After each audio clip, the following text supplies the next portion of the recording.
હું છું જોગલ નાથા અને મારી સાથે છે સાગર જોશી. અમે બંને મિત્રો આજે વાત કરીશું હવામાન. આજે છે 15 જૂન 2026 અને સોમવાર. આજના દિવસે એમ તો કહેવાય કે સરકારી દસ્તાવેજ મુજબ એ સરકારી ચોપડે આજથી ચોમાસું બેસી ગયું છે.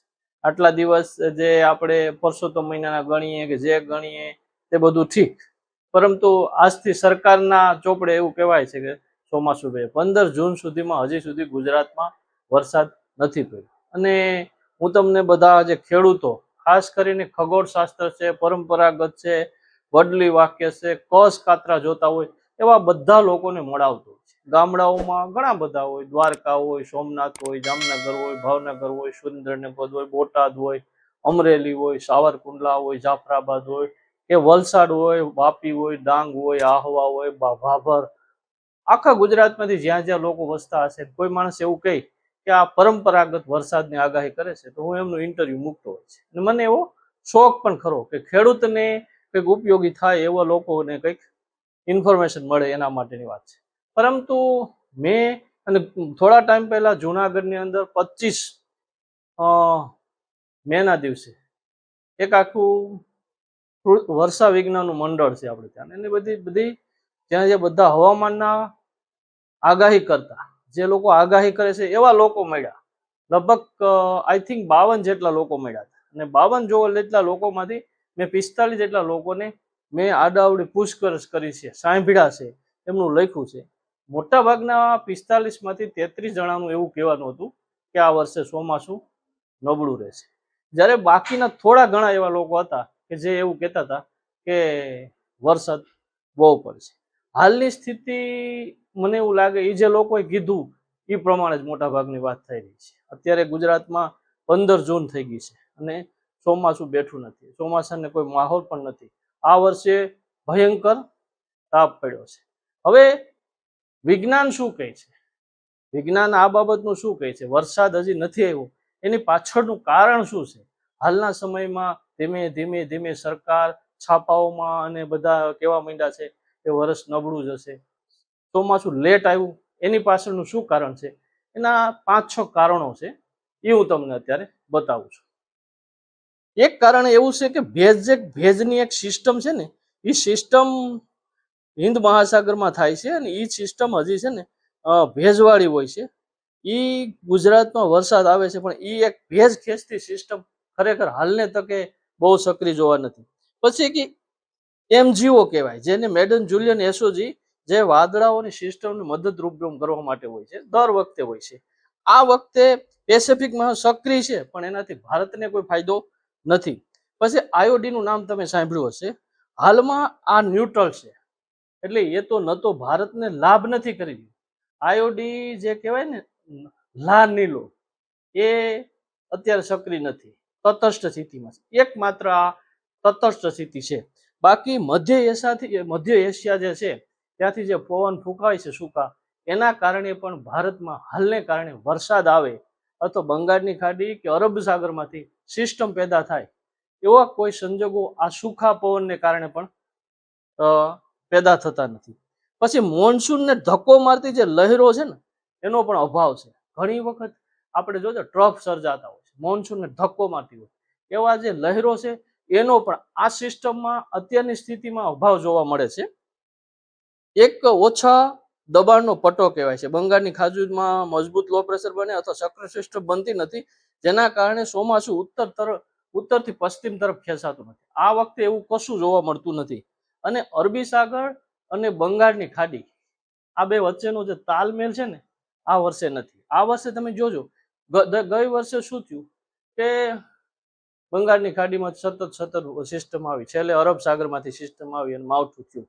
પણ બંગાળની ખાડીમાંથી સિસ્ટમ લગાતાર આવતી, એના કારણે શું થયું, ગુજરાતને ભલે બંગાળની ખાડીનો વરસાદ ડાયરેક્ટ ન પડશે, વાયા મધ્યપ્રદેશ થઈને આવે, પણ વરસાદ પડ્યો અને આખું વરસ સચવાઈ ગયું. છેલ્લે માવઠું અરબ સાગરનું પડ્યું, પણ અરબ સાગરનું.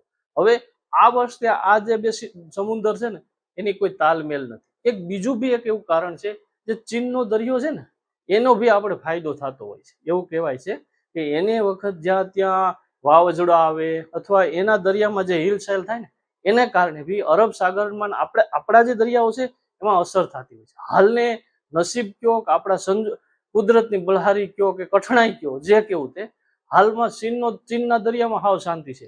એના કારણે પણ આપણે ત્યાં વરસાદી કોઈ સિસ્ટમ આવતી હતી. અને એક મોટું મુખ્ય કારણ એમ છે કે આ વર્ષે સુપર અર્લીનો છે.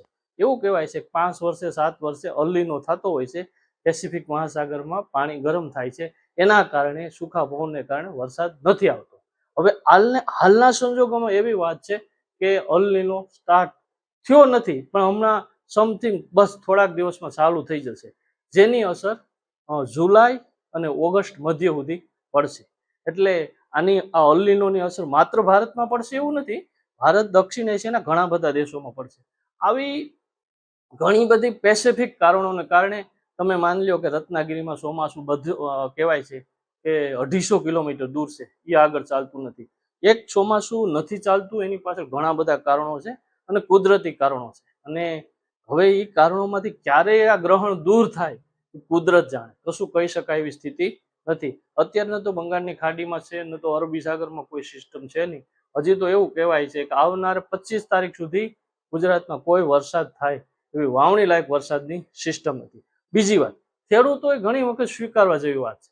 અત્યારે તમે જો ચોમાસામાં એકદમ સવારમાં તમે વાદળા જોશો, ભેજ હશે, બપોર થશે તો ઉનાળા જેવી માહોલ થઈ જશે.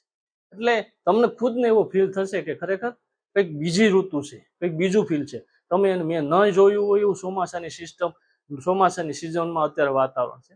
એટલે આ જે વસ્તુ બતાવે છે કે આ વર્ષે બહુ તાપમાન પડ્યું, ખરેખર ચોમાસું જે હોવું જોઈએ એથી કંઈક ડિફરન્સ છે. અને મને એવું લાગે છે જે રીતે વેધરવાળા બધા વાતો કરે છે, ને હવામાન વિભાગે પણ થોડો વરસાદ કીધો હતો કે ભાઈ 96% થશે, પણ એવું ન બનતા ગુજરાતમાં થોડો ઓછો વરસાદ પણ થાય એવું બની શકે. ખાસ કરીને સૌરાષ્ટ્રના જિલ્લામાં વરસાદ તો ઠીક થઈ જાય, પણ જે ઉત્તર છે એ ભાગોમાં ઓછો વરસાદ પડે. આ વર્ષનું અલ્નીનો ખરેખર લોકોની જે એ અપેક્ષાઓ છે, આશા છે, એ બગાડી શકે છે. કેમ કે અત્યારની સ્થિતિ જોતા, અત્યારની શરૂઆત જોતા જ એમના લક્ષણો જોવા મળે છે. દેશી ભાષામાં હું કહું ને તો આ તમે અત્યારનો જે શરૂઆતનો જે માહોલ થયો છે ને, એ ખરેખર ચોમાસાની શરૂઆત જોઈને તમને ખબર પડી જાય કે ખરેખર આ વર્ષ છે ને અઠે ગઠે જેવું લાગે છે. બીજી વાત, તમે ખેડૂત છો અને ખેડૂત તરીકે તમારી તૈયારી કરતા હોય, વર્ષના આખું વૈજ્ઞાનિક દ્રષ્ટિ પણ જોવું, માત્ર આલક ડોલક જોવાથી કોઈ મતલબ નથી. એમનું પૃથ્થકરણ જોવું, અત્યારમાં લેટેસ્ટ સમાચારો, વેધર આખી હવામાન વિભાગમાં સમાચાર આવતા હોય એવા લોકોનો પણ ફોલો કરવો, જેથી તમને સાચું શું છે, ખરેખર એકચ્યુઅલી ચોમાસા શું છે, ચોમાસાની ઋતુની વાત ક્યાં છે, ચોમાસું ક્યાં છે, ક્યારે આવશે, તો તમને ખબર પડે છે. બાકી મને એવું લાગે છે ઘણા બધા નક્ષત્રો વાળા મિત્રો પણ વાત કરતા હોય છે, આ નક્ષત્રમાં વરસાદ બેસે, આમાં બેસે. એને કદાચ સાચું લાગે હોય, પણ અત્યાર સુધીના જે નક્ષત્રો વાળાએ જે વાત કરી છે એ બધી નક્ષત્રો વાળાનો ક્યાંય ચોમાસામાં એટલો વરસાદ થયો નથી. અને એ તો હજી પણ એવું કહે છે 2 દિવસ પછી વરસાદ થશે. પરંતુ આ સિસ્ટમ અને આ માહોલ જોતા એવું લાગે છે ગુજરાતમાં હજી ક્યારે વરસાદ, હમણાં 25 તારીખ સુધી કોઈ વરસાદનો છાંટોય પડે એવું નથી. હું ગુજરાતમાં ઘણા બધા મિત્રોને, હવામાન નિષ્ણાંતોને મળ્યો છે. મેં મારા યુટ્યુબ ચેનલ છે પોઝિટિવ વાતના ઇન્ટરવ્યુ કર્યા છે. તમે જો ખેડૂત છો, સફળ છો અને કંઈક જાણવા માંગો છો તો અમારો એ ઇન્ટરવ્યુ તમે જોજો, જાણજો અને તમે નીચે કોમેન્ટ કરજો. હું ક્યારે રેગ્યુલર હવામાનની કે આગાહીનો કોઈ વિડીયો બનાવતા નથી. 2 મહિને 1 મહિને ક્યારેક બનાવી છે. ખેડૂતોને ખરેખર ઇન્ફોર્મેશન મળી રહે તેના માટેનો અમારો પ્રયાસ છે. હોઈ શકે કે અમારી રજૂઆત આઢાવેલી હોઈ શકે, પણ વાત છે સચોટ છે કે અલ્નીનો ખેડૂતોને આ વખતે નિરાશ કરી શકે. હાલની સ્થિતિ જોતા નબળું હોય એવું લાગે છે. બસ આટલું જ. જય ગરવી ગુજરાત.